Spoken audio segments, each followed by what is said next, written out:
Well, thank you, Chairman Neal. Great pronunciation, by the way. Ranking Member Teaberry and members of the subcommittee, thank you for the opportunity to address you today. It's indeed an honor to be here with America's preeminent advocates for an infrastructure investment here in the United States. And your leadership, support, and interest in transportation infrastructure, I believe, are crucial to the future of our country. And your focus on leveraging federal investment comes at just the right time. I don't have to tell you that American cities continue to grow, and as we grow, we're struggling with traffic congestion and air pollution.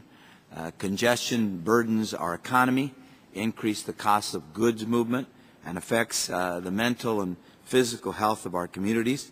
At the same time, we're facing staggering unemployment. In Los Angeles, the unemployment rate is at 14%. In the construction trades, that number is about 35%. We believe there's a way to address both issues head-on through an innovative federal-local partnership. Now, I don't have to tell you as well, any of you who have visited my city know that it's famous for being the car capital of the world. This also makes us the most congested city with some of the worst air quality in the country. But we're doing something about it. We're investing in carpool lanes, synchronizing our traffic signals, and most importantly, investing in public transportation.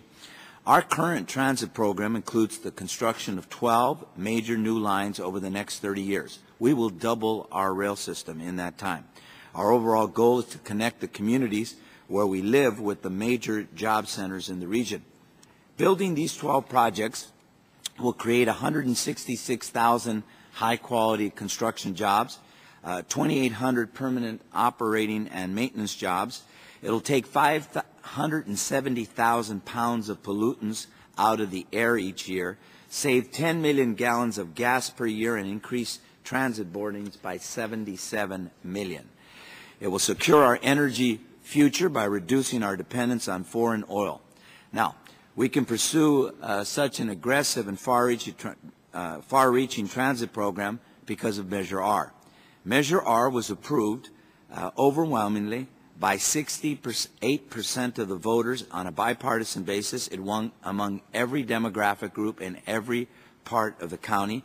In the midst of an economic recession, we were able to make the case that this wasn't just a tax, it was an investment on the future, an investment in the creation of jobs, in the public health, and moving the goods and people in the second largest city in the United States of America. Measure R is a 30-year half-cent transportation sales tax, but it's also the third transportation sales tax approved by the voters. Measure R alone will generate $40 billion in new revenue. Together, our three local sales taxes generate almost $2 billion a year, money that we're investing in transportation infrastructure and the future of our region. Now, we have a unique opportunity to build our transit projects sooner, create the jobs, and capture the environmental benefits in the near future. We want to build our transit projects in 10 years instead of 30. We call our accelerated plan the 30-10 initiative.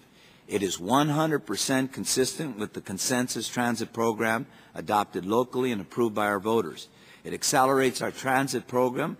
Accelerating our transit program will save billions of dollars, reducing the cost from $17.5 billion to $13.7, because by accelerating these projects in the 10-year period instead of the out years, we're reducing the increased cost in construction that we project over time it would cost us. We also believe that we can cut costs even further by taking advantage of market conditions. Currently, because of the unemployment rate in the construction industry, because of the down market, we're seeing that in the city, 20% reduction in bids. At the state, it's even higher. At the Metropolitan Authority, it's in the middle between us. It's between 20 and 30%. 27% reduction in costs because of the down market. We also think we could take advantage of the public-private partnerships for design and construction. And right now we're working to identify a funding strategy to build these projects even sooner. We've explored the feasibility of existing federal programs such as Tiger Grants and TIFIA, but there's insufficient capacity currently to accommodate the 3010 initiative. We've also followed with great interest and unequivocally support recent proposals for establishing a national infrastructure bank by Representative Rosa DeLauro and Senator Chris Dodd. And I noticed you mentioned the folks who have gotten behind it. Add me to that, because it is one of the many tools that we need right now to make the kinds of investment in infrastructure that will have the economic benefits down the line. Now, likewise, we've noted that the President's fiscal year 2011 budget proposal to establish a national infrastructure innovation and finance fund designed to assist major investments of national regional significance. Now, each of these programs would substantially expand federal lending capacity beyond the existing TIFIA levels. We support any approach that can provide lendable funds at the same rates and flexible terms as the existing TIFIA program. We also believe there's a special opportunity through an infrastructure bank or an I-fund to allocate new congressionally authorized tax-preferred bonding authority for transit investments, much as they've done for schools. We ought to do for transportation as well.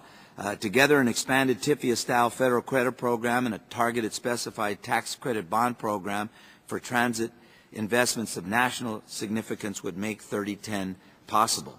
A specified new tax credit bond program could be administered by an infrastructure bank. Now, I want to end with this. I was Speaker of the California State Assembly, I guess now a little more than a decade ago. When I was Speaker, it was actually a time when California had some money. But everybody came with their hand out. And I would say to the mayors, I would say to the local officials who would come to me, if it's such a great idea, how much money are you putting up? And what we did through those exercises is that we expanded and leveraged what the state was willing to do by encouraging and incentivizing local jurisdictions to invest their own money as well. When you look at what we're arguing here, we're not only arguing for the infrastructure investments that have been made here on a federal level. What we're saying is the template for the future at a time of spiraling deficits and historic debt that Mr. Tiberi, Ranking Member Tiberi talked about, that in those times we've got to encourage local governments to put up their own money. We have done that. I believe, and I'm the Vice President of the U.S. Conference of Mayors, I'm suggesting to my colleagues, this is the template. We know that local bonds, local taxes are much preferable to the electorate. They trust local government to a higher degree than they do the state or the federal government. And to the extent that we can encourage the localities to make these kinds of investments, this kind of partnership with the federal government will only leverage the kind of resources that all of the speakers have spoken to that we need if we want to compete with China, if we want to compete with Europe in terms of the kind of infrastructure investments we need to make. And so I humbly ask you to consider all of these things as you address this issue of whether or not we need a national infrastructure bank and, as has been mentioned, other tools to make these kinds of investments. Thank you very much.